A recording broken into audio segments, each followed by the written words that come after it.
We haven't said anything yet. That's exciting. Okay. Hey, thanks everyone.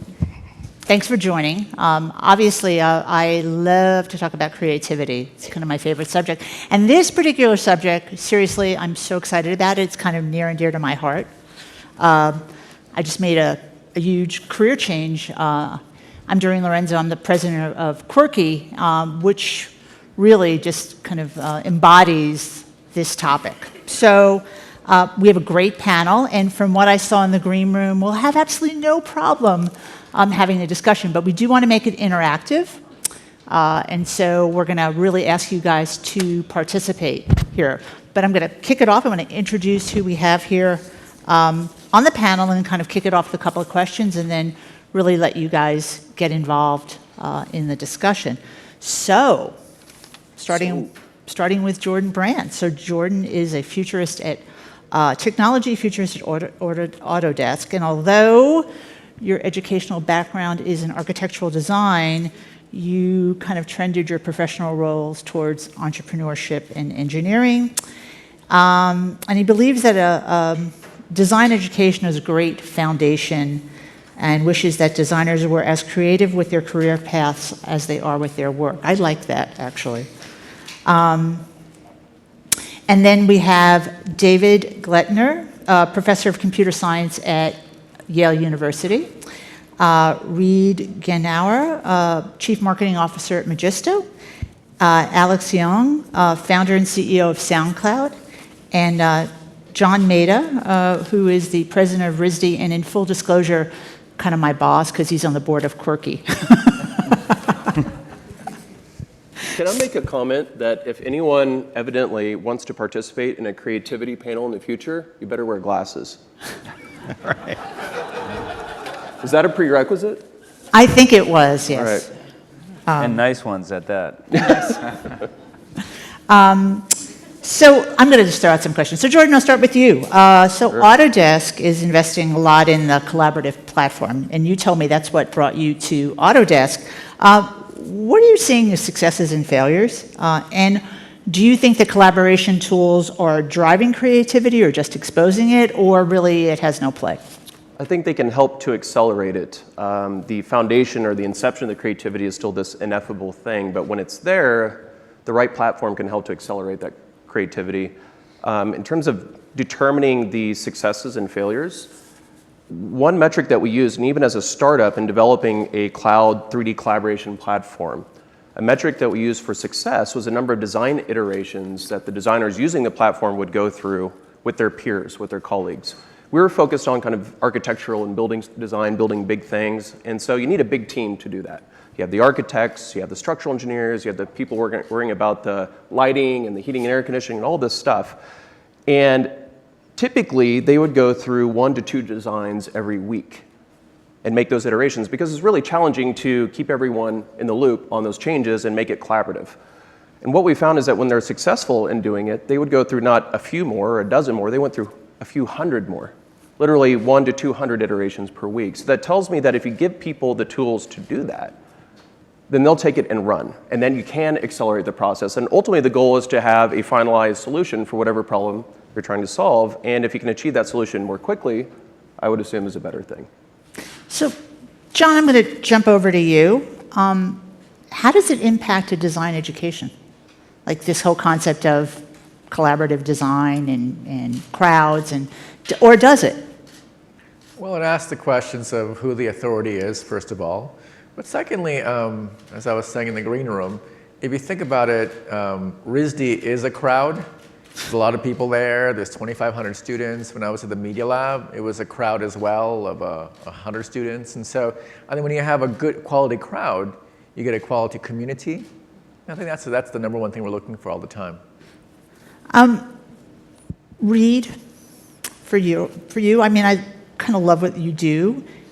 And, you know, people think of music as being so creative. So is this hindering the creativity in music? Is it exposing it? Are your users less creative because of what you do? What are you seeing? Right, so I should say I'm the CMO of Magisto, which is a video platform, and then I'm also a professional musician. So, in the music community, I mean, I think really there, in terms of exposing creativity, technology has been amazing, right? Because when I started making records, it cost, you know, $10,000, $20,000 just to get in and make a recording, and these days it costs nothing, you know, if you have an iPad or a MacBook. And so there are all these people who have musical creativity, and I think the same is true across fields, that can express themselves today that, you know, couldn't. And then, you know, the question comes around that is like, you know, it's like blogging, like, well, what is the quality that's coming out? And I think that's a separate conversation, because one is about like sort of the volume of output, and then the other is like, well, how good are the tunes that are being made, and you know, if somebody is exceptionally creative and would have been a successful musician anyhow, how is that impacting them? And I think there's a variety of ways to look at it, and clearly something is lost, right? And when I listen to the records of the 1970s, band, you know, Big Pink, James Taylor records, there's a sense of humanity, a sense of place, a warmth to them that, you know, is largely lost. And in part, it's because, you know, it's a machine these days more than a person. You know, it's not analog. And with analog, you had one shot or two shots or three shots, and if there was a flub and a drum fill, but it was the best take, you kept it, and that gave it, you know, human charm. Whereas today, the snare is on the one for every hit, because if it's not, the engineer fixed it, and then, you know, it winds up sounding mechanical. But having said that, I made a record a couple years ago with Richie Havens and Bela Fleck and David Grisman and all these great sort of musicians, half of whom I've never met, right? And so we tracked the basic tracks, we sent them the files, and they did their recordings in some cases in hotel rooms. And then this composition came back of many, many musicians across the United States. And for me, you know, like, I don't know what the next 20 years holds, but if I died tomorrow, you know, I'd want to be buried with that album in my hand, and it wouldn't have happened without technology. Great.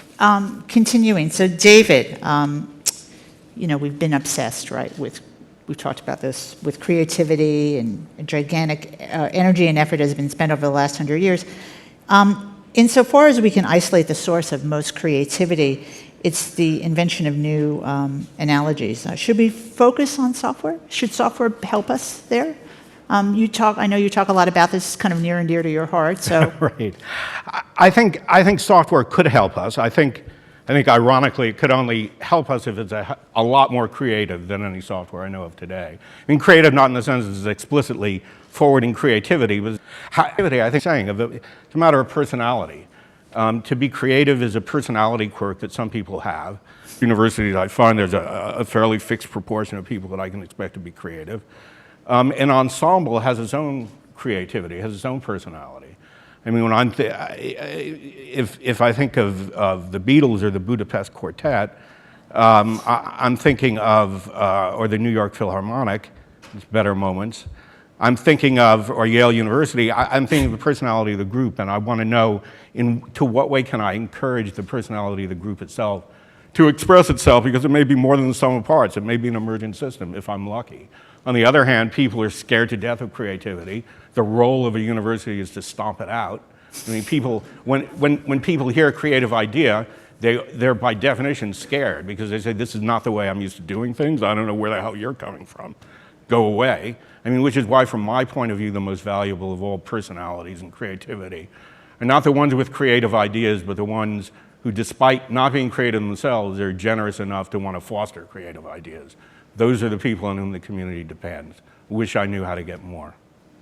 Good. We'll go back to some of this. It's great stuff. And Alex, so are good ideas being put on the back burner? Are people less creative, or do they have the ability to be more creative? Because now they're getting instant feedback, right? So it's constant. What do you think? What are you seeing? I think right now we're at the most exciting time that we've ever been in, like throughout history. if we think about creativity, and I think we're heading to a place that's even more interesting than it is today. And like, I think that there's a lot of different reasons for it. We've touched on a couple of things here. I think of, creativity in general. I haven't thought it through that much, but for me, it's a lot about like personal confidence. Creativity is a lot about being confident about going out there with an idea of something being slightly different than before and daring to stand for it. So I would argue that all people have a fairly large degree of creativity, but different people have different levels of confidence in how they actually put it out there. So, and when putting that into the context of sort of music and what happens there, I like to think of this silly thing that a friend and I did back at university, where we spent a lot of time building strange things. And one of the things we built was a musical instrument that looked like a ping pong table. And why we did that, and the whole reason for it, was that we felt that music and musical instruments in particular had gotten to a point where they were not encouraging people to use them. The interfaces of an instrument are very hard. Like, to pick up a guitar, it's very threatening to a lot of people, and that inhibits people from getting into a place where they can make music. A ping pong table isn't very threatening. So it was a very simple experiment of getting people into an environment where they felt more safe to be able to create. And the point of that was that when you do that, I haven't seen a single person ever that hasn't enjoyed being in that moment and creating something, and creating, in my case, mainly looking at people creating in music. So the point of that is that to your point, getting to somewhere in the world where the tools for creating in music or anything else are as simple as possible, that in itself, without even worrying about the output, the volume, the quality, the velocity, anything like that, is something that's worth pursuing, just because there's too few people in the world that have that sort of feeling of how great it is to create in music. So I think that's a very exciting thing. We've seen that with SoundCloud, just in the amount of people who are creating stuff. Like, it's just mind-blowing how fast it's going. The second piece is just on then sort of like what gets created. I think that the web, so the internet in general, makes it easier for people to collaborate in many different ways. And collaboration and having groups like that can help people also get the confidence to create and share. And one of the beautiful things about sort of the web in general is that, in the same way that everybody who creates has a great experience around that, people who dare to share online tend to have good experience come out of that as well. I don't know how many people I know have like created something that they didn't think it was that great, they put it up, and all of a sudden there's somebody on the other side of the world commenting on it, saying something very meaningful to them, and having a great experience around that. And I think we see that at SoundCloud all the time as well. So I think all of those things, making it easier to create, making more environments where people are encouraged to create, the scale of the internet allowing people to feel like it's meaningful, all of those are dramatically good things. And the last piece is just that I do believe that the more people are involved in creation, the more interesting output we get. I don't believe in sort of the idea of keeping creative tools only to a small set of people. I think it should be as broad as possible. Could I? Yeah, go right ahead. I hear from all sorts of people how great it is to encourage large numbers of people to be creative. I think it's a double-edged sword at best, and I think at worst you're doing them tremendous damage. I think I would much rather learn how to value people who are completely and totally uncreative than to take somebody who is uncreative and give him the impression that by learning or trying or doing something or other, he can become creative. I don't know of anybody who has ever learned to be creative. I know people who have enhanced their creativity in some ways, but I think we need to be more realistic. We're not going to get more creative output simply by increasing the number of people who have access to tools. And we do run the risk of having people who would learn to be technicians and thereby contribute enormously by way of the skills they master, and are instead using their time in exercises that they believe to be creative that ultimately will not produce work of value. John? Just building on what Alex was saying about confidence. I was scribbling because you made me think about how when you have confidence, it comes from two places. It comes from either having courage or being audacious. And being audacious is a wonderful thing. And I thought about this for a long time being a president, because I became president because I read The Audacity of Hope. And I was like, audaciousness. And I read something about how Japanese samurai contextualize the idea of courage. And courage is knowing what you're getting into. And so I think of like courage as you know about it, audacity as you don't know about it. Audacity usually comes from youth. Like I have no idea what the tradition is, but I don't care. Whereas courage is, I know exactly why I can't do this, but I'm going to go in and do it. And I wrote a piece with my colleague Becky Bermont on startups versus end-ups. So end-ups is being developed corporations, and startups becoming so like end-ups can't do so many things. Startups can, but startups become end-ups when they're successful. I want to get back to you in a second, David, some of your comments, but I'm just kind of curious, how many people use community tools or out there, put ideas out, or involved at all? Yeah? I'd love to hear from some of you why and what interests you in why you're involved in that. Do you want to talk about it? You kind of... I think I'm Tony Scott from VMware. I think some things lend themselves to a group collaboration thing where you do get interesting ideas, and then there are other things that don't. So I used to work at General Motors, and one of the things that we discovered along the way was if you ask a lot of people about what they want in a car, you'll get a dull, bland thing that offends nobody, but also excites no one as well. And, it's not interesting, and you won't sell many. And so there's a point at which you get the right number of people involved, and you get edgy and creative, to use the word, and it's exciting. And it takes more than one person to do a good design of a vehicle, as an example. But 50,000 people, probably not. And so I think for any given task, there's a number or some critical point where you say a community of a certain number might do well at this, and then beyond that, there's just the law of big numbers takes really all the fun out of it. That's my experience. I have this great viewpoint. I love the community because it brings lots of ideas, but I do believe, after spending many, many years doing this, that design or creativity is actually, to get a finished product out the door, it's not a democracy. So you actually have to have somebody who's the final say. And so what you get is a lot of ideas, and part of it is shifting through the ideas, and somebody's going to make a decision on what ideas are good ideas or not good ideas to get the final say. What it does give you is access to lots of ideas you might have not had, and so there's some aha moments. And this is just my opinion watching this. I think, when they talk about the democratization of design, which kind of makes my stomach crawl, it just turns, it makes me ill. Because I just, you get this bland nothing, right? And I don't know, anybody, yeah. Well, 1,000 good ideas put together doesn't make a better idea. Right. I mean, that's just my point of view. I know you had a comment too. To pick up on some of the, I'm Daniel Lewin, I'm with Microsoft now. Done a lot of startup-y things a long time ago.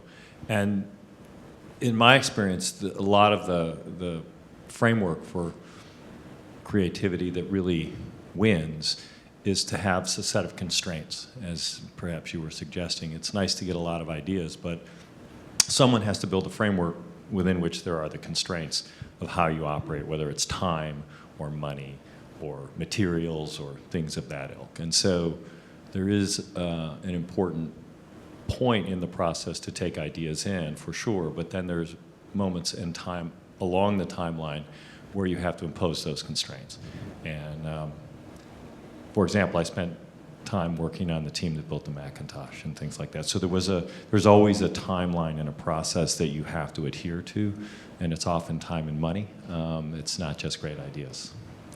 I agree. But you can have, I mean, so they don't have to go against each other. You can have a widespread community. You can have the democratization of the tools, meaning more people can use the tools and know how to use them. That doesn't mean that you need to have a vacuum of direction in any given project. So I would, you know, I mean, I would love for everybody in this room to be able to create music. If I'm going to go and produce an album, I'm not going to invite all of you to to be part in it. But you know, so I think that there's almost one set which, on a macro level, is about people learning the tools. Learning the tools is a lot about then learning the trade, which I think is good generally. Then there's a second piece which is about, you know, work practices and getting things done, and there, you know, a large community with no direction is extremely inefficient, and you can go on, you know, being very naive about all the openness and the free flow of ideas and all this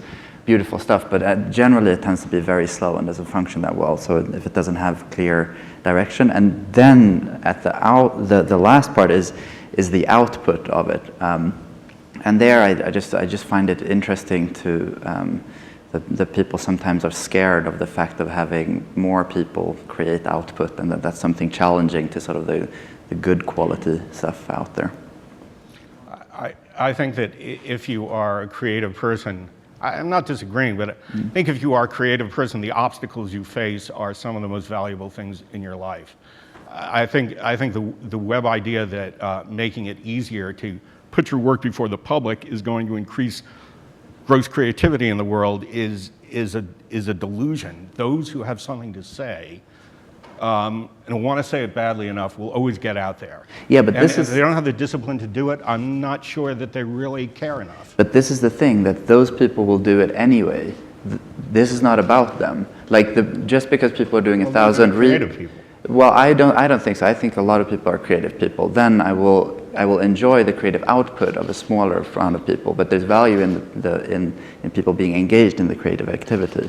So, as an example, 1,000 people creating remixes doesn't challenge the greatness of the Beatles. They're still as great, and they will find their way out anyway. But there's a lot of other people that could find enjoyment in the work, and that may actually create something great there as well. So I just feel like there's no tension between the two. There's no challenge between the two. We don't need to form an artificial dichotomy. It's not an us and them. It's a scale that people follow along, just like any talent. And you have more creative people and you have less creative people. And what we find, and obviously we cater and provide technology for those creative types historically. And now we're getting into this world of the consumer market, where maybe people have this latent creativity, but they weren't the person who came and said, I want to be an architect or I want to be a painter. They decided to be a banker. Now we want to unleash what they can do, whatever's still floating around in their head. So there's types that can do the blank canvas problem. You give them a blank sheet of paper and they can go to town with it. That is the creative person's best tool in the world. And so you try to create a technology that will enable them to do that and make the technology disappear. Then there's others that we find need a starting point because they're not the fundamental creative type. They wouldn't know what to do with a blank sheet of paper other than, I don't know, like write a note on it. So you have to realize that there's both sides. Some people need a start, a spark, and I like the idea of them participating, and this is a good thing that they're going to create and potentially make something out of it. So we should encourage it, but people aren't necessarily one or the other. I'm going to get to the audience. I want to throw out something to you, David. See, because I actually believe that everyone is creative in different ways. And so it depends. I'm certainly not an architect. I'm not creative in that. What I'm creative in is I figured out how art and commerce intersect, and you can actually make money out of it. That's my creative streak. But I'm not. I can't do other things. I'm a terrible cook, and I'm really a lousy artist. But there's other people that are really, really good in that. So I think we're all creative. That's just my premise. John Gardner wrote this book called Excellence. Right. And I love how he framed, he was talking about America, but how he framed how in America we love this idea of equality and we love the idea of excellence. But those two concepts work against each other. So is a RISD designer better than a non-trained one? Yes, but they're both still creative. It just doesn't matter where you place the axis of excellence. I think you're absolutely right about there being a spectrum. I think we see too few spectra in the world. And unquestionably, there's a spectrum that reaches from zero creativity to Beethoven and Einstein. And there are very few people stuck at absolute zero. But it doesn't change the fact that there is a threshold beyond which me, with my limited lifetime, with the number of seconds I have in my life, if you're not more creative than X, creativity may be fine as a hobby for you, but it's not going to make a contribution to my environment. And there is a dichotomy of sorts in education, in the sense that we can teach people technique, which increasingly they don't want to learn, or we can teach them to maximize their individuality, which is what they always want to learn. And the fact is, the best way for them to maximize their individuality, if they're one of 10,000 who really are creative, is to learn technique, is to learn how to, is to learn music theory, to learn how to play the piano, to learn what counterpoint is, to learn how to write Java code, or how a computer works, or how to mix paints, or how to draw.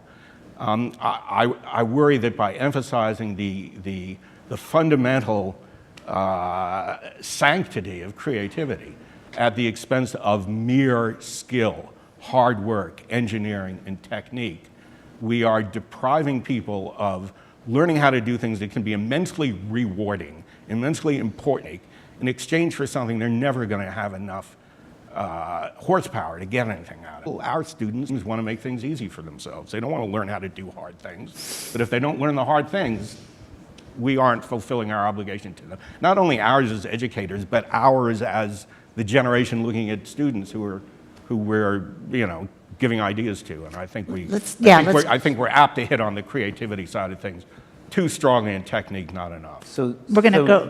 Go ahead. There's what you're saying is there's sort of like, what's dangerous is the ethos that being creative or being productive should be easy, right? And that you shouldn't take the time to learn your art, whether it's coding or music. And I think it comes down to context, right? And I don't disagree that notion is somewhat destructive, but again, to Alex's point, I think that people who are born to be exceptionally creative and who are going to show up in MoMA and who are going to have hit singles are born that way, and they almost don't have a choice, right? Like a lot of the great musicians I know are more or less incompetent in the rest of their lives, and it's all that they can do is to be creative. And so to me, that is what they are going to do, whether they don't make a dime.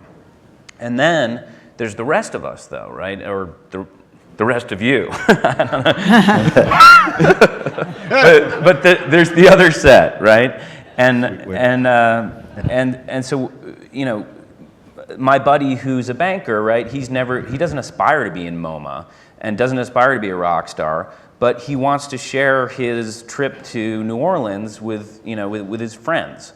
And the example I keep coming to is Instagram, which I know is contentious, particularly around photographers. But you have to admit it's more enjoyable to look at an Instagram photo that's been altered, enhanced, and is more aesthetically pleasing than it is a snapshot of Rob in New Orleans, right? Let's go out to you've comment. Nick Milani with Herman Miller. I think it's a little bit of a side discussion of whether or not people should or shouldn't be creative based on their capacity. I think it's more beneficial to talk about enabling the tools to allow people's creativity to come out. So I think of it as two spectrums. One is an inability to be creative at all, and the one to be Beethoven, David, as you argue. But on the other side, on the other axis, is the ability to have no tools, whether that's a physical impairment that I can't manifest what's in my mind, to full capability where I have the ability to pick up any instrument and play it instantly. And what I think is interesting is that as we give people tools to enhance their ability, does it actually allow that creativity to come out in ways we've never seen it before? And I also think about it a lot in the next frontier of people that suffer from mental and physical illness. And as we start to remove those barriers through technology and otherwise, can we actually start to accentuate that natural creativity we've never seen before? Food for thought. Any comments on that from the panel here? We've had great tools for 1,000 years. I mean, if you want to exercise your creativity, we have pencil and paper, which are really good. We have a wide variety of musical instruments that vary in difficulty of playing. We have the ability to speak to other people. I mean, tools are great, but the issue is learning how to use them. Provided you can do those things. Excuse me? Provided you have the physical ability to do those things. So you think the pencil You're and not- paper is the simplest way, but if I can't operate the pencil and the paper to get my ideas out, see, what bothers me is we should be confuse teaching the- children absolutely how to we use pencil and confuse- paper. I agree. But we confuse the ability to execute the creativity with being creative. There's a difference there. So you're saying that there's people out there with this thing that they just need to do, but they don't know how to do that thing? Absolutely. Okay. Look, And Pit- we see a lot of this. And that's this is the part of pockets. this is part of the, I mean, there are, when I was talking to, is Connie, are you in here? Sorry, Caroline.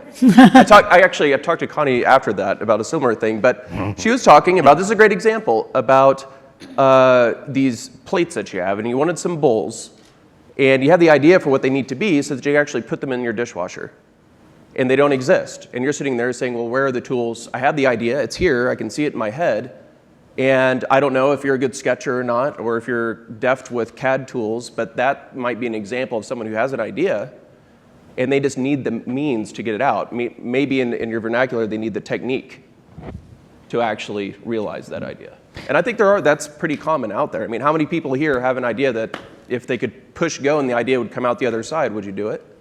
But that's part of what we accomplish in the world of creativity. When you think of the painter who, some painters are gifted with extraordinary technique. You think of Leonardo, you think of Picasso. Some painters struggle their whole lives. You think of Van Gogh, you think of Cézanne.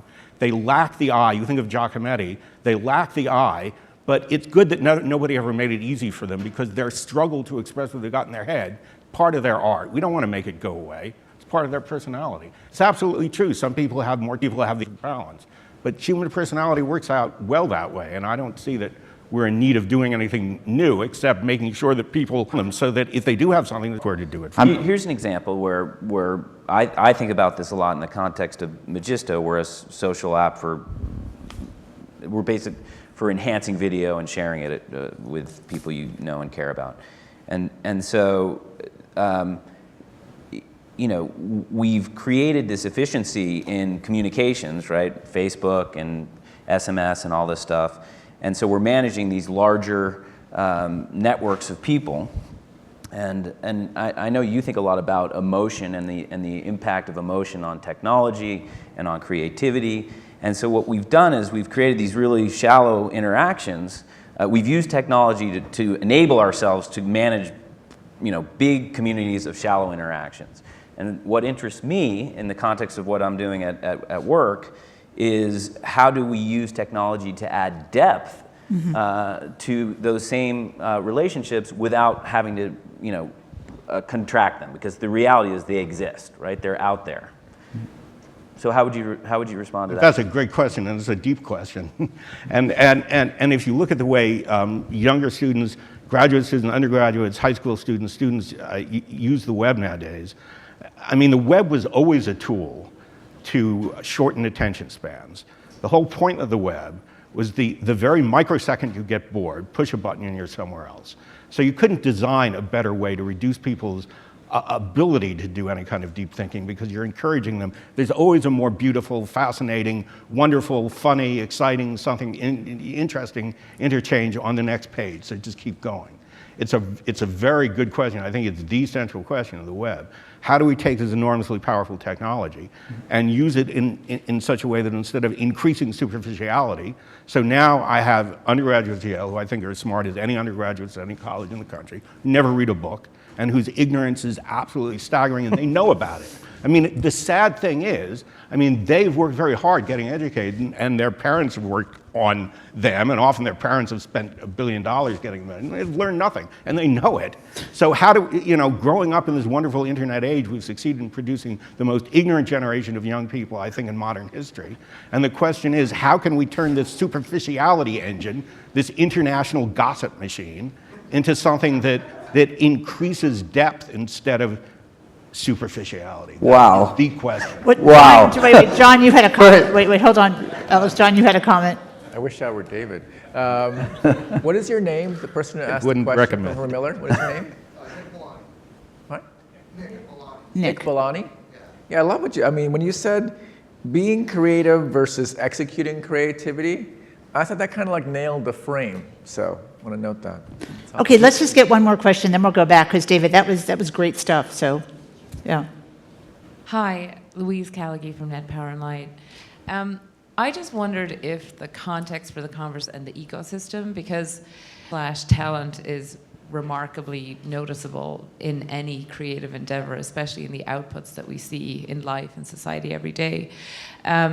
The burgeoning of people being able to contribute in various ways also helps the creative process, even of whichever people who are super talented out there. So the point about being open to ideas. So 90 ideas together don't make a good idea, but out of 90 or 150 ideas could come a spark that could make one idea so much better. So I just wonder if people look at the ecosystem at all, and and this vast open world where, according to creativity theorists, creativity is about being more open and looking at more and the world of inspiration. So, it seems like there's almost an impression that there's a divide, like we the talented / we the creative versus all you minions out there who really aren't creative. I mean, I totally agree, some people are creative and some people aren't, but you just don't know where the spark's going to come from. So I just wondered if anyone had anything to say Comments about about that? I think everyone has the ability to ask a question that can spark creativity. This actually kind of works back into adding depth, and can technology potentially provide depth to solve? And maybe you don't have the techniques or the tools available to you, but let's say that you can give to a machine that could start solution back to a billion, probably the best out of a billion, and you interact with this and say, these are the options that I like, those options, just the way that depth, and also give access to people who traditionally don't use those kinds of tools. Point about could be good. And also, when David said earlier, and he said again, real innovation is a personality disorder. And the reason why that's important comment is you said ecosystem. And audacity, the ability to fail, I think tolerance to this disorder is a part of why America is such a cool country. Alex, I know you had a comment. We'll get back to Oh, it was very simple. I'm a big fan of pen and paper, especially like the battery life of both of them. They're really great. And then the other thing was like ridiculous comments. Like it's like just in context of that, like how is it, and it's such an old thing, but it's like it's an old argument. Why is it that every old generation always thinks that the new generation is ignorant, stupid, can't do anything right? So I'd sort of keep that in mind. Also, the same thing goes with pop culture and music. Like every new defining musical creator is never seen as being good quality at the time. Take Beethoven, take anybody. They're always seen as being crazy and not very talented at the time. So I just sort of kind of keep that in mind when we're saying that there's no depth in what's happening out there. I think depth is important. What is not less important is scale. One of the most amazing, beautiful things about what's going on with the web today is that we can do things at tremendous scale that we couldn't even imagine before. We reach over 250 million people every single month, and we're a company of about 200 people. It's incredible leverage, and that is impactful for all of those people every single month. So scale is important. It's not just about depth. Depth is important as well. We haven't necessarily figured out everything there, but bashing scale in order to try and get to depth is not making things progress faster. It's making things progress slower. So yeah. I would agree with you, and I don't. To me, it's not a question about scale or depth. It's about, because the scale's there. It's out of the box. So the question is, how do you add depth back into the conversation, given that you have scale? And I think there's a variety of ways that we answer that question. One is by providing people tools. So the fact that your platform is allowing musicians to distribute music that in many cases has some artistic value into the conversation, into the social web, adds a layer of depth. Now, is it is it back down? Is it the layer of depth that Beethoven provided? No, but it adds a layer of depth. I think Instagram provides a layer of depth. And then from a functionality point of view, I agree with what David said, which is that I think modern education does tend to squelch creativity because they say, I know it happened to me. How are you going to make a living being a poet, right? You're not. You're going to starve. And so the fact that there were conversations earlier in the week about MOOCs and there are tools out there that are accessible to everybody like Pro Tools, and the fact that we can discover our own creativity on our own in the face of an ecosystem that sort of deters it is another way that we add depth, right? And so for me, right, the reason I'm a CMO of a technology company is because I was afraid of being an artist, and I just felt exposed, and this was a way of managing risk. And I gravitated towards something that had creativity, that had elements of what I liked about being a musician. But it's through technology that I've been able to, feed that creative self and to maintain an audience over 2 decades, right? And it's just it's only because of technology that's happened. So, John? I think it's interesting. You should mention the environment in which we encourage versus discourage young artists or potential artists to pursue art as opposed to something else. Speaking from what I can see at Yale, we're the most mercenary generation in a very long time. What we tell our students is that we want them to start and run technology companies and make lots and lots of money right away. There is no spiritual subtext at Yale. Art has lost its significance because religion has lost its significance, because spiritual values in general are missing. They're not there. So what are our guys supposed to do? They're supposed to be powerful and rich. That's what we tell them explicitly.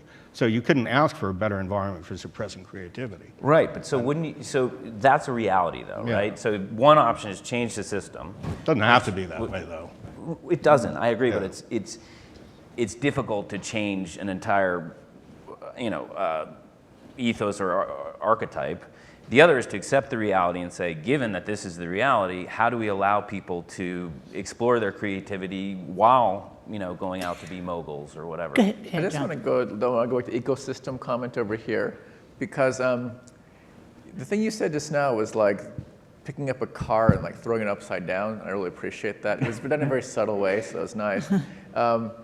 This notion that whatever generation you want to call it values depth because that's a thing, and the notion that millennials, et cetera, the generation values breadth is a real powerful one, because the breadth wasn't a palpable material medium to create and work with. You didn't have breath. But your generation can use scale as a medium. Yep. And in that scale, you're finding something that's as deep as anything else out there. So I appreciate that. And I think like a very practical example of what that leads to, going back to the world of music, is like you look at the kind of music that's being created today, and one thing that defines it more than anything else, I think, is the cross-blending of influences, artist collaborations, and cross-blending of genres. So remixing, mashups, all of the stuff. It's like, and that I think comes partly from the immediacy of lots of different influences and the breadth and being able to pull that into something completely new. But you're showing us that the ecosystem has changed. Right. I thought that was really cool. But I also, this generalization, and I've heard it now, having, gone through several generations, and they always talk about this entitlement. Maybe those of us who grew up years ago, maybe we felt entitled too. I know my father was always screaming about, my brother's long hair in the 60s or whatever. I mean, I think that's just part of this. I have worked for years with today, currently, everybody, at Quirky is pretty much a millennial. They're the most passionate, dedicated group of people, and I don't think anybody's really, they're not there for money. They're there to do something great. They're there because they really, it's not driven. Nobody, it's not like everybody's paid exceptionally well and there's all these perks. They work really hard, and they want, the biggest excitement they get is when something's great. They get a great product out in the marketplace, and they see the fruits of their success. That's what drives them. It's about creating something really terrific. And so, in defense a little bit. The people we've given them for heroes are all billionaires. No, I don't think so. The people we've given them for heroes sometimes are artists or creative people. I don't know that that is everybody. I don't know that it's all about, it's all about money. I've seen a lot of them, they don't go in there asking for big amounts of money. They don't know anything about stock options. They're not. They're there because they have an optimism of wanting to change the world. And I don't not think. getting the Yale grads then. I think we have to look at the kind of environment we've created for young people today. You have to. It's true. It's hard to change the entire environment, the entire society or ecosystem. But you mentioned poetry. Poetry in the United States is dead today. Now, when John Kennedy was inaugurated, Robert Frost read a poem. Frost was famous throughout the English-speaking world. Every school child knew his poems and knew some of them by heart. Every school child had heard of a living painter. Everyone knew who Picasso was, and many people knew who Chagall and Matisse were. Everybody had heard of a classical musician, Leonard Bernstein. Now they've heard of different people today. It's not that their brains are occupied by just vacuous emptiness.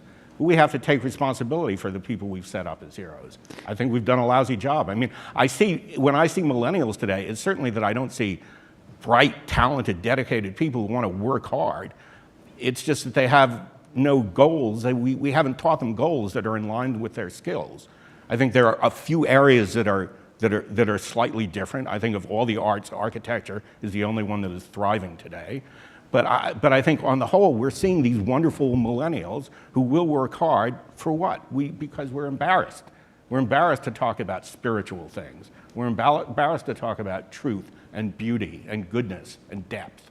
I mean, certainly Yale doesn't want to utter such things. I can't speak to the ethical component of what is driving them and is there substance to what they're doing, but I can say again, back to an idea of technology as accelerator, that whatever it is that they're doing, they can do it faster now. I mean, you think about kids in Minecraft, which I think is beautiful. There's no goal in the game other than to build shit. And how cool is that? Like, every kid now has an infinite set of Lego blocks. Like, back when I was making the track for the Hot Wheels and I needed the robot and he had a third arm and I ran out of those Lego blocks, they don't have that problem anymore. And, you see them just jumping into this without fear, which is cool. They don't have that fear impediment. And this maybe goes back to the courage or audaciousness. Have you guys been to Maker Faire before? Is everyone familiar with Maker Faire? Maker Faire New York, we had a booth and we had like 4 iPads set up with a digital clay application. So it's, you start off with a block of clay or you start off with an animal and you can shape it and everything else. And I love Maker Faire because it's like come out of the closet nerd day. All the parents come out and they got their Star Trek shirts on and stuff with their kids there. And they come up and approach us and the kids just run to it and start going to town. And the parents are more hesitant. They're like touching, they're afraid. They're a little more scared. They're totally afraid that they're going to break it. And the parent has finally made their first line on there. And that's telling. So I can't speak to if what they're doing is good. I think it is just because they're doing, but they're definitely doing it faster and with more audacity. I'm just going to take it back out. I know there's somebody back here to comment. John DeBane for a moment. I think we have a lot of young kids coming out of school joining us to design digital things, and I don't worry at all about them not having goals or not having heroes in design. I mean, or in art or creativity. I think it's like you guys said before. If they have the need to get it out there, they're going to get it out there, and they're going to find ways to do it. What's really cool today, I think, about the internet and the level of discovery that they have and the breadth of the different kinds of things they can learn about and different places they can go, then start applying it. And also, back to the issue of tools, for every tool, there's a new technique or a new thing that can come out. You've talked about pen and paper a bunch. These things would have been really hard to design with just pen and paper. But what the guys at Herman Miller and I believe Yves did with 3D and with modeling and could come up with some really cool stuff, that's adding depth in that way and sort of generation of one chair to a next, old design problem with new ideas. So I think that's an issue to look at with the tools. Like, where can we go that we couldn't go before? And the ability for people to make their own tools. You think about Da Vinci making his own paint and mixing his own pigments. I mean, how valuable is it now for designers to be able to design their own tool set? Maybe they take something, start with it, they hack it, they tear it apart, they recombine it, reprogram it. so that you're not, you can take stuff that's offered in the market, and you say, you know what, I need to tweak this thing to make it work the way I want. But that's what, I mean, Alex, that's kind of what you do, and then also, I mean, that's what you're doing in your business too. It's like it was a very linear process, right? You record an instrument, it's very linear, it's what you described. Yep, Right, I mean, in terms of when you went in and recorded the albums in analog days. So now it's different. Now we can mash it up. That technology didn't exist before. It's our opinion whether we like it or not, or it's our opinion whether Beethoven or Jay-Z is the next, it's funny, David. Basie. I was just talking to one of the kids at Kirk the other day, and I said, well, who's your musical hero? And it was Jay-Z. Now, is that a bad thing?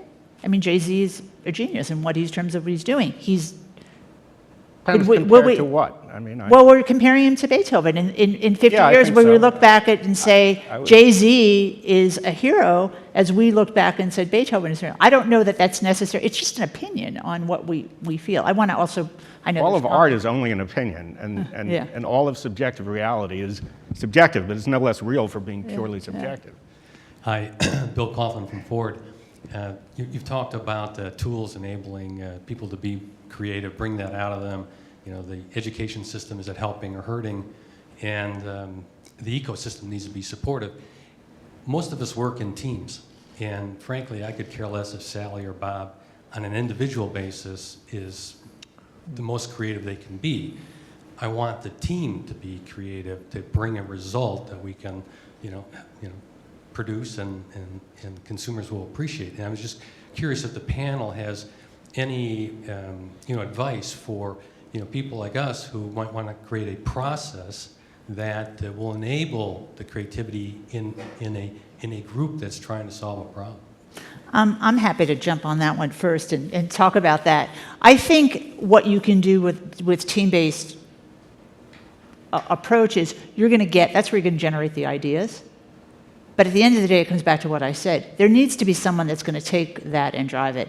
Team-based creativity, it's what we're talking about from a collaboration standpoint, is very good about driving ideas. It's very good about seeing where people feel things are moving. So when you get a lot of team-based people together, you begin to see patterns, which is important, because that's the insights you're going to get to make that final decision on where the idea is going to take you. But you've got to choose one idea. And I've seen more companies in my previous life. I ran a pretty large consultancy for a long time, and so I was able to go into lots of organizations, and I've seen a lot of organizations crash because they try to democratize this, and it's just not.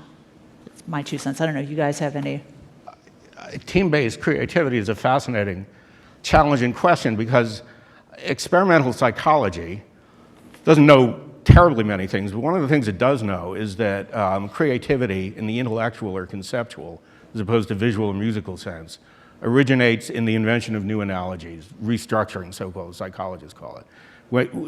When you're the first person to compare these two things that nobody has ever compared before, you have the basis for a creative thought. And we know that a free association, albeit largely unconscious, is what stands behind the process that supports human creativity.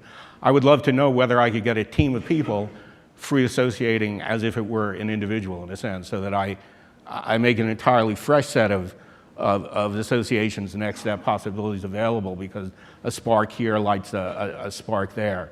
I think that would be fascinating. Right. Whenever I think about it, I also have to concede, though, that in a sense, breadth will always be the enemy of depth. And the more connected I am, the more superficial I am, because the less time I have think about myself or one problem or the thing that's right in front of me or the person who's right in front of me. And so we need a balance. I mean, I see what team education has done to primary school education. Where is team education happening? Because this is the one critique that I would have, at least from my own experience in architecture school. Their metric for success is how many rock stars can I get out of this class? And if you go to Harvard Design School, if they get 1 or 2 rock stars per class, they succeeded. It's like, well, what about the other 299 unemployed architects that come out of there? So I haven't seen that, and perhaps that was my past. So where is collaborative team education happening? Is it happening? Anyone have a great I'm scared, example of that? I'm scared to say this, but I think it happens in business school. I went to business school. Ooh. And I knew I was setting myself up by saying that. But they actually throw you into a team, right, from day one. And I came out of a tour bus into business school, literally, like rolled out, you know, guitar in hand.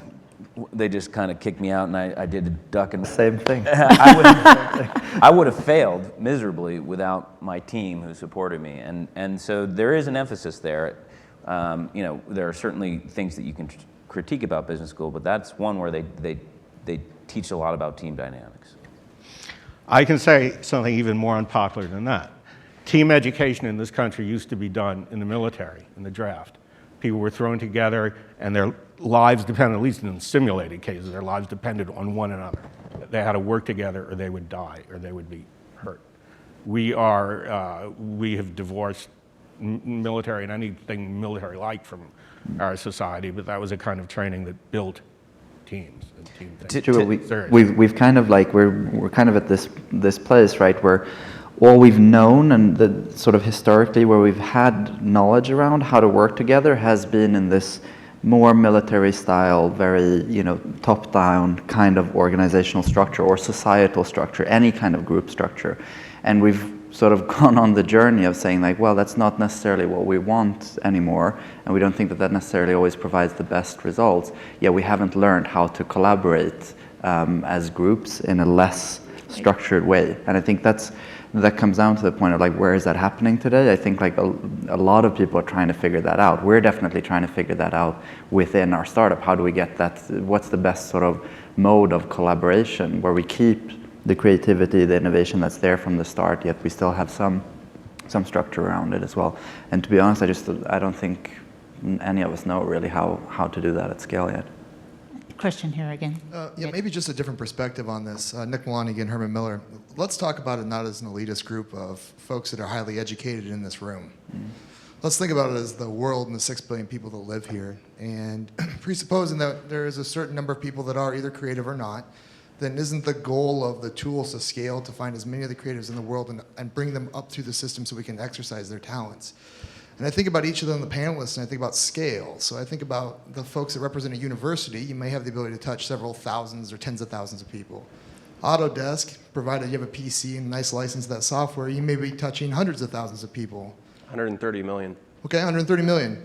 But when we think about internet-based software, and we think about collaborative tools that are based in the web, all of a sudden that starts to go up another order of magnitude. And I just wonder what impact that has, and if you guys are thinking about that in your businesses, and you know, having traveled every continent in the world and seeing how the other folks live, how do we get the creatives out of those areas as well? Actually, this is a great point. And that the case of Autodesk is a good one. So Autodesk is 30 years old or so, and there's some people in the audience. If I get my facts wrong, just yell at me. And we have about 15 million professional users who pay us license fees to use it, architects, engineers, designers. And a few years ago, we launched the consumer team, which is offering the free apps, you know, things like Tinkercad and 123D Sketch and the Sculpt tools that are free to use. And we're now at 130 to 150 million in that short a period of time. Now, of course, not all those people are paying, and so that's a challenge. How do you monetize that as a business? But it does speak to the fact that if you make it available, they will come. They'll come to it. Yeah. Let's go right out there, and then John will get to you. I'm Paula Batson from Magisto. I work with Reed. And I have a question going back to what David said about spirituality. And I wonder about, you know, the aspect of teaching people about the generosity that's needed in creativity. And when I, you know, think of artists, you know, creating in the past, you know, they created for God. You know, those are the cathedrals, those are the symphonies. So how does one, you know, teach or, you know, demonstrate that part of creativity, you know, is this higher order and a generosity? Because, you know, if creativity is something that so you can get a record on the charts, you know, does that mean as much as somebody who's making something for eternity? You know, so. Is it making something for eternity, or is it doing good? You know, I know from in the design world, the majority of people, and John, you can probably talk to this too. The majority of these people want to do good. Their inherent is they want to help. You know, I've been working with a young designer who has the most incredible disaster housing system. And it was born out of living in Mississippi during Hurricane Katrina. And now he's trying to get that into the market. It's not about making money as much as it really can help. And when you look at what happened in the Philippines, you know, I got a phone call at 6 o'clock this morning where he said, you know, we should have 50,000 of those should go to, you know, be on a plane right now and be out there. And and there's so many. You know, I sat in yesterday with the design team at Quirky. And the first question, it was I was going to introduce myself because I'm fairly new there. And the first question was, what are we going to do about doing good? And so I think people are driven by that. And part of this is giving them the tools and the ability to go out. And now we have a broader swath to be able to do that through some of these, you know, collaboration tools and seeing what we need most in the world and where to go help. And I don't know, John. I had two thoughts to add. One thought was how when I was in Japan in the late 80s and software was going everywhere and everyone could code, I remember how there was always a thing about how Japanese people aren't creative, therefore they can't write good code. I remember this was a kind of a thing. And I noticed that the best Japanese programmers could all read English really well.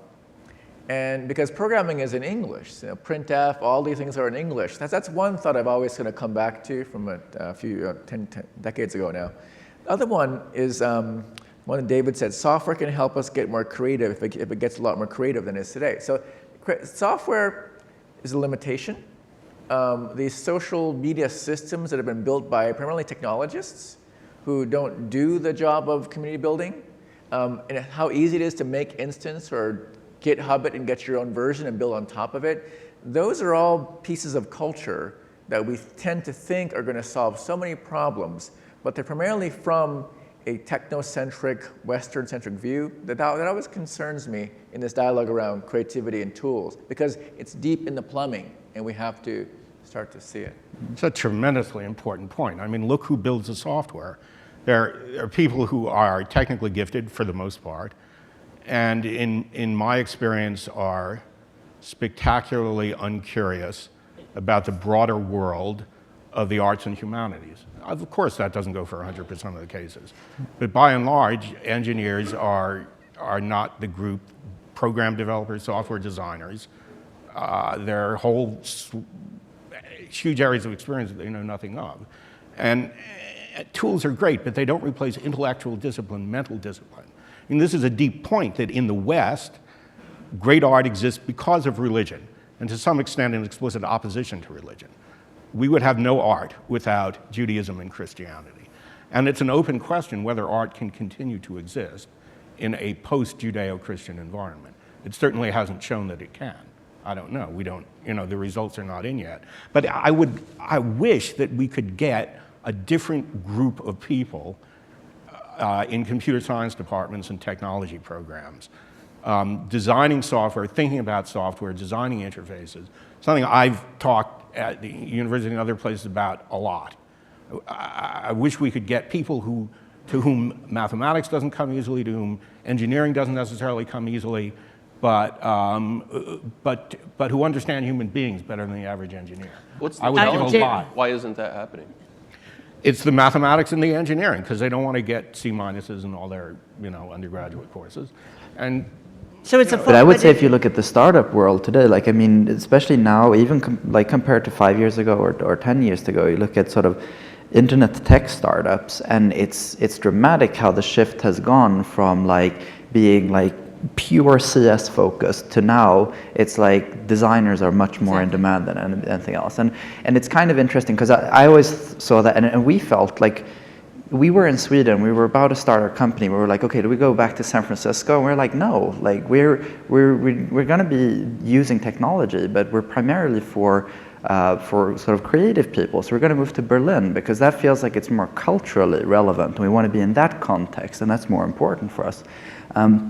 And I think it's very interesting because Berlin is just a better place for a startup than San Francisco. The bars stay open later too. For cultural. We thought that we're closer to something that's more relevant to influence us at that point. Now we have an office in San Francisco as well, but it's like, and the evolution I think has kind of been that there was so much technology innovation that made it possible to get this tremendous leverage where you could just reach so many people all over the world, and then that starts becoming distributed among people and slightly more commoditized, and then it gets more interesting of like, okay, how do you situate that technology? Like, what do you do on top of it to actually make it relevant for people? And I've seen way more in startups now how it's just getting much more connected to these sort of centers in the world where people are at the forefront of culture as well. And that tends to be like a really important influence, which is kind of neat. And I guess it kind of like swings back and forth, right? I'm sure there will be another wave of technology innovation which will sort of up the game there as well. But it doesn't stay static at least, which is cool. Take it out to the audience here. Yeah, actually, I was about to say something very similar, but I have a startup also called Paperless Post that's in New York, and we decided not to go to San Francisco for the same reasons. And the funny thing is, we were being like at one time evaluated by another company. The way that they valued our company was, how many Ivy League engineers do you have here? And I was like, well, none. I don't know. I'll go back to the drawing board. Maybe like a half of one. I don't know. And really, the answer was none. And the funny thing is that most of the engineers they went to art school and maybe like programmed their way through art school. So they like us because what we do is, self-expression and graphic design. And these people that work at Paperless Post, none of them, as I said, went to Ivy League schools, nor do most of them have computer science degrees at all. But to bring it back to the rest of the earlier conversation, they all are open source software contributors, and I don't think that you can undervalue the incredible power that like remixing and taking other people's programs and updating them, like the incredible things that have come out of this sort of bottoms up creative structure, which open source software and GitHub is like a very good example of, I think. I wanted to react to something David said, which is, so one of the things that is clear in this evolution of industry is that data is everywhere, right? And so I know as a natively sort of creative and unmathematical or less mathematical person that I had to learn how to incorporate data into my thought process and into my workflow. And what I think is interesting when having listened to several of these panels is that everybody agrees that scale is there, whether you're talking about creativity or you're talking about productivity, everybody agrees the data is there, right?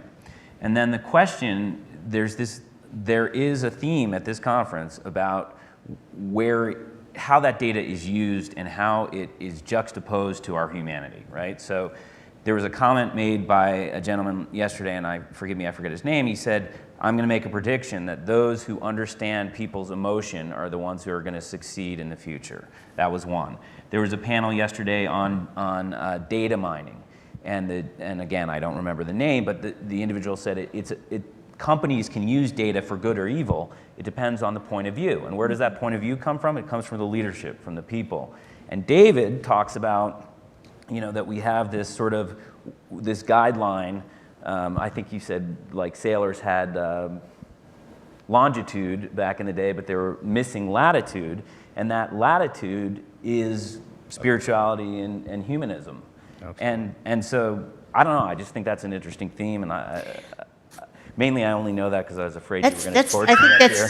And I also think we have the whole spirituality. I mean, that's another panel we could go off on. Very interesting.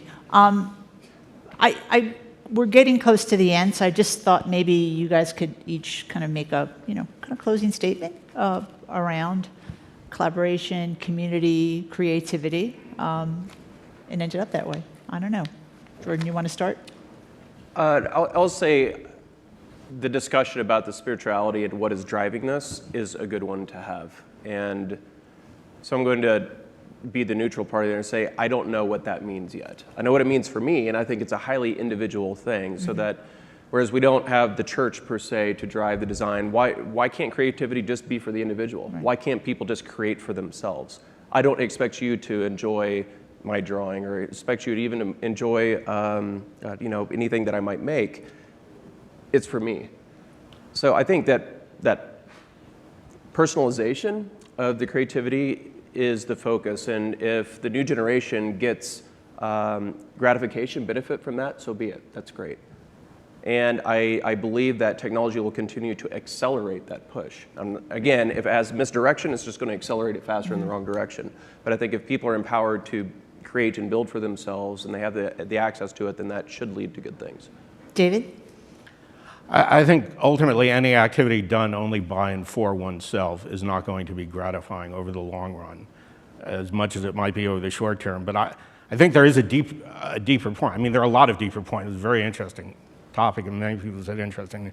I think ultimately, if you want to encourage creative people to do better and less creative people to be more creative, you need to rear them in a society that values art. Art, music, and literature, the arts generally speaking, far more than we do. I was lucky to be a child in the 1960s in New York, which was the art center of the world, in which people were actively excited about what was happening in what was then called high culture. Okay, the world has been banned. That was a wonderful environment. It wasn't that long ago. We have mercenaried ourselves out of that world until we decide that we value artistic and spiritual things more. I think all the tools, and I work on tools, I think the best tools in the world are not really going to achieve anything. Great. Reed? So a lot of what David says resonates with me, where I don't know, diverge from his line of thinking is that I believe that we can apply technology to solve for that human aspect. And I mean, it's self-serving, but we talk a lot about it at Magisto, where we're enabling people to share media that they capture. They take the time to create because it's important to them, and they don't share it with the people that it's intended to meet. And so we talk a lot about enabling that and adding some humanity back into the breadth of our relationships. And so I'm a believer that technology can help solve for the abyss that David points to, and I see it happening in a variety of ways. Alex? I think kind of two things. I think one thing which is important is to think about that I feel that there's two clear kind of purposes when thinking about creativity. And one is, what do we as a collective kind of like, what's the output that we create? Can we create great art? And I think that's sort of one challenge. The second challenge is, it's not just about productivity, it's about sort of how we feel. Does that creativity make us enjoy life more? And I think that's where we start looking at sort of broader scale and people enjoying it. And we go to the question of like, what is art without religion? I think part of that comes from people being able to do it like for themselves, and I think we're learning that at this point. So I think both of those are worthwhile pursuits and worthwhile to understand. And the second piece is just this thing of like when we create something new and something great and something that enables whole new things, then we should like celebrate the amazing things of that. Figure out, okay, where can it be better, and not be too scared of it. Like it's mind-blowingly cool what's going on. It's not John? I'm just really kind of in a good mood. I'm so moved by David's profound comments on humanism and technology, which I resonate with. And if you haven't read the work by Alain de Botton on Religion for Atheists, it addresses some of these questions with spirituality in this day and age. I'm struck by how we're in this age where Moore's law enabled everything to happen better and better and better and better, and we were always able to count on things getting better, where better meant more powerful. And people ask me, what is this design bubble right now? And I tell them there's no design bubble, there's the design bowling ball. And they go, face it, what do you mean? Well, that's a bowling ball, it was in your closet, it was always there. It's just that now technology is less interesting to us, and the bowling ball design, human values, is now coming back in the foreground. That's all. So I want to thank everybody. This has certainly been fun for me. This is very exciting. So thank you all. And we have to continue. Thank you.